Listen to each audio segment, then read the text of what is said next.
अब बताइए क्यों लाए थे मुझे? आप मेरी जुबान से क्यों सुनना चाहते हैं उसका नाम? एसएचओ साहब, आप वक्त जाया कर रहे हैं। मलिक नादिर क्यों? ने नसरीन को ब्लैकमेल किया। जब तक अपनी बेटी की एफआईआर वापस नहीं ले लेती उस वक्त तक आपकी जान नहीं छूटेगी। सर जी रुकें। सर जी खुदा के लिए मेरी बात तो सुने सर जी। अब मैं किसी की नहीं सुनूंगा। खुदा ने आज तक हमारी पकड़ाई नहीं कराई, अल्लाह के हुक्म से आइंदा भी नहीं कराएगा। आप भी भागने के लिए तैयार हो जाएं। इन्हीं की वजह से आज तक मेरी शादी नहीं सिर्फ बदनामी हुई है। लेकिन मैं ढोल बजाने वाली को अपनी बहू नहीं बनाऊंगी।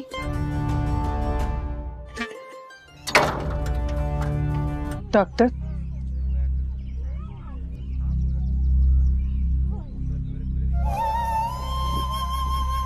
सब ठीक है सर, तुम्हें जो ठीक लगा तुमने किया।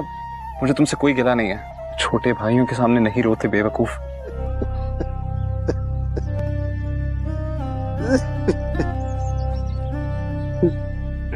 जब बंदा कोई बात कर रहा हो तो उसकी बात पूरी सुननी चाहिए। कि सांस में सब कह दिया तो आप चले जाएंगे।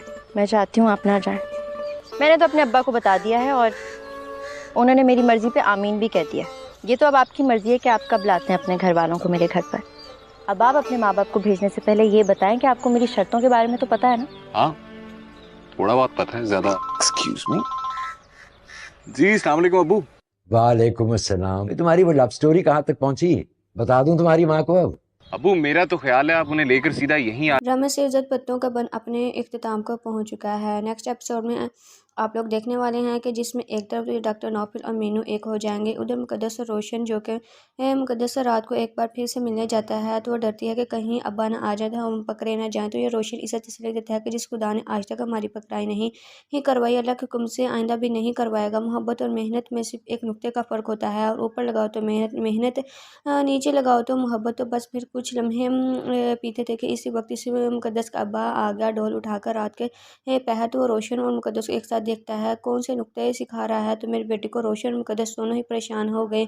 ये इन दोनों का मामला सभी के सामने आ गया। उधर रात के पहर ये बात खुली तो माँ राज़ी नहीं होती रोशन की, क्योंकि सभी तो राज़ी हैं, लेकिन मैं ढोल बजाने वाली को अपनी बहू नहीं बनाऊंगी। मगर जो भी हो बनानी तो होगी, क्योंकि रोशन को पसंद है। जो उधर मुकद्दस का अब्बा भी नहीं मान रहा, और फिर भी वो इस बात पर आती है कि मीनू जिसके पर्चे हो गए हैं और रिजल्ट आता है तो लिफाफे खोलता है तो डॉक्टर ऑफिस से कहती है यानी जिसकी वजह से आज तक मेरी शादी नहीं हुई बल्कि बदनामी हुई है। अब अभी भागने के लिए तैयार हूँ मगर डॉक्टर नौफिल तसल्ली से इसे ठहराएगा और मुस्कुराता है। और अभी ये अमीन नासिर के पास जाती है, और बल्कि बहुत अच्छे नंबर से पास हो गई है। फिर यूँ ही कुछ वक्त बीतने के बाद डॉक्टर नौफिल रात के पहर आ जाता है मीनू की फैमिली से मिलने। हो सकता है कि यहाँ पर वो मुबारकबाद देने आया हो।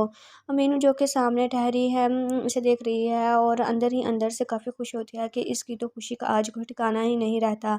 नौफिल तो इसे इशारा करता है मगर मीनू मना कर देती है कि कोई बात ना करे। अब मीनू ना सिर्फ बात करेगी बल्कि अपने पेरेंट्स को भी यहाँ पर बुलवाए झुकाएगी, और जो मीनू के वालिद से इसका हाथ मांग ही लेंगे, और जिसके बाद ये मीनू और नौफिल हमेशा हमेशा के लिए एक हो जाएंगे। मगर उधर नाजरीन इन दूसरा मामला भी हल हो जाएगा, क्योंकि ये मलिक फिर से इसे ब्लैकमेल करने के लिए तैयार है। इस तरह नाजरीन के शोर समेत पर चिल्लाता है। यूं नसरीन की भी इससे जान छूट जाएगी और अफजल से इसकी शादी हो जाएगी।